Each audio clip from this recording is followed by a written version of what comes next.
grupo número 2, el MAT 4 hace la presentación sobre la primera versión del resumen de la experiencia con ayuda de nuestra tutora Diana Paula Castro. Para el desarrollo de la presentación llevaré el siguiente contenido. En primer instante, como una versión contada hacia un docente que no conoce la experiencia que hemos desarrollado y queremos hacerla de manera vivencial. Presentamos el resumen de la experiencia en la producción del diseño previo, en el análisis cognitivo, en el análisis de contenido, la descripción de la implementación, los aspectos cognitivos y afectivos, la recolección y análisis de la información, los instrumentos de recolección de información y los resultados que esta información nos arrojó frente a las dificultades que presentamos, el análisis de la enseñanza y los aspectos que se resaltan de la unidad. En primera instancia, pues resaltamos el tema de nuestra unidad didáctica de la función racional. En ella tuvimos inicialmente dificultad en lograr concretar que se trataba de la función f de x igual a k sobre x, ya que tendíamos a hablar de la función inversa. En el análisis de contenido, en la producción del diseño previo, mostramos pues precisamente que la ubicación del tema lo hacíamos en las funciones homográficas, y una de las mayores dificultades fue lograr ubicar esas subestructuras que hacen parte de la función en lo concreto. Haber logrado ubicar un grafo que concretara toda la representación de lo que es el tema nos generó dificultad. Hasta hace poco logramos concretar un grafo de secuencias y un grafo en el que nos concretara el tema en términos generales.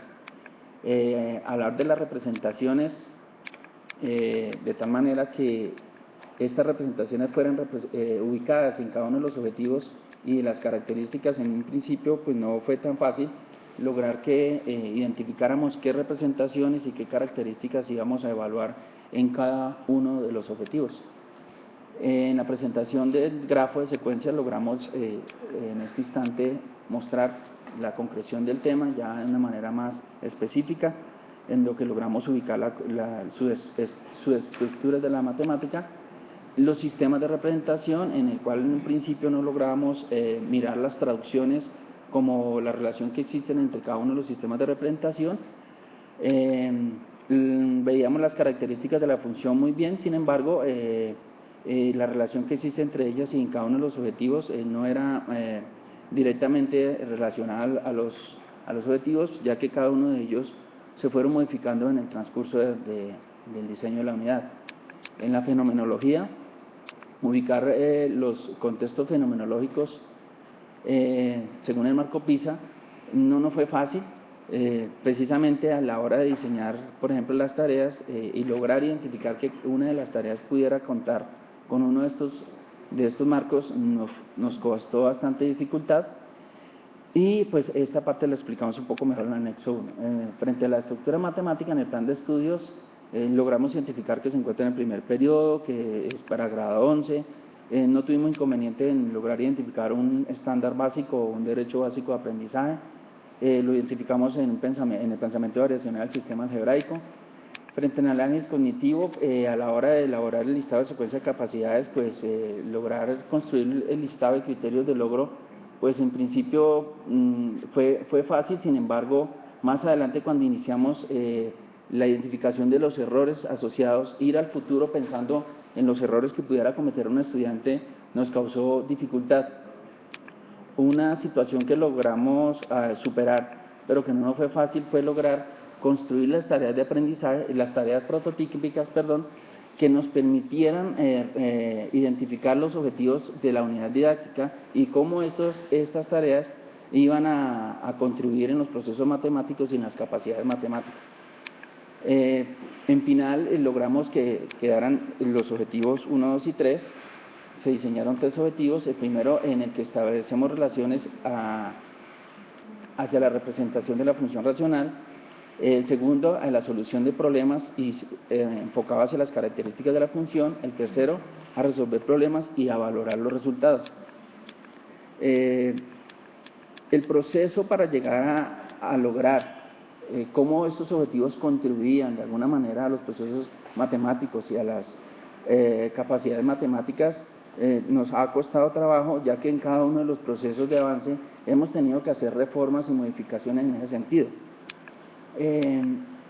Las expectativas de aprendizaje en principio no nos causaron dificultad, sin embargo, pues en la primera resaltamos que hacemos uso de la expectativa EA1 para el trabajo colaborativo de los estudiantes, en la expectativa 2 en la construcción de su propio conocimiento, en la expectativa 3 hacia la solución de un problema encaminado a un trabajo en conjunto.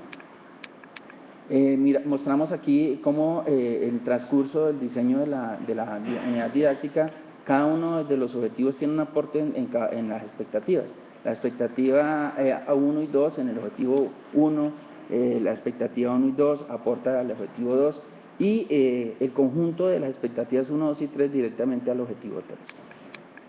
En el aspecto cognitivo, la tarea diagnóstica, pues en principio la temporalidad que dábamos a las tareas se fue modificando. Vemos cómo ya cada una de las sesiones, por ejemplo en la tarea diagnóstica, la construcción de 10 preguntas para esos 120 minutos en las que se identifican los conceptos básicos en lo que tiene que ver con las expresiones algebraicas, las operaciones entre las diferentes situaciones que se presentan.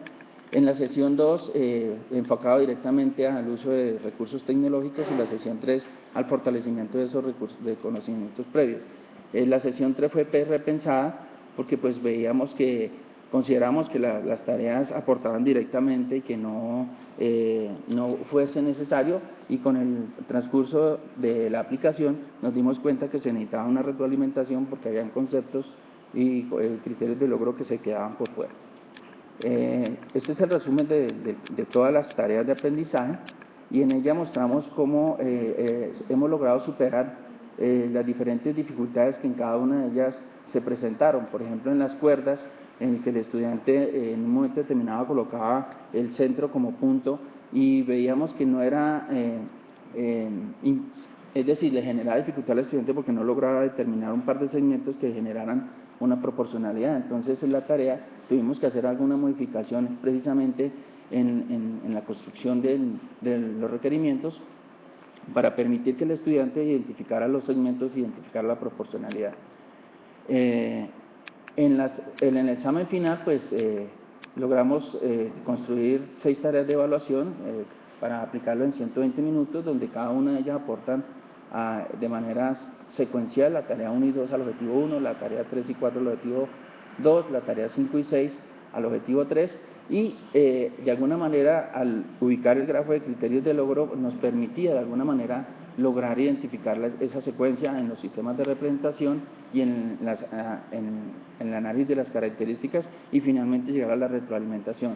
La construcción de la rúbrica de evaluación pues, nos permitió concretar el sistema institucional de evaluación que se maneja en la institución donde fue implementada.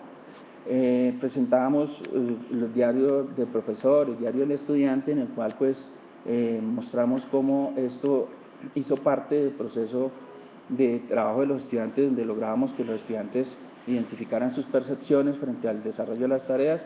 El sistema de evaluación sufrió algunos cambios, especialmente frente a la parte cognitiva, en donde se le dio más importancia, por ejemplo, al examen final del objetivo 3 por tener una mayor dificultad, y inicialmente pensábamos un 50% del trabajo de todo el periodo académico, y finalmente pues lo dejamos en un 42%. Faltaron algunos requisitos, deducción de la información, por ejemplo en algunas tareas que se lograron superar. En el transcurso del desarrollo de las tareas se fueron mejorando, y en el diseño final estas situaciones se fueron mejorando.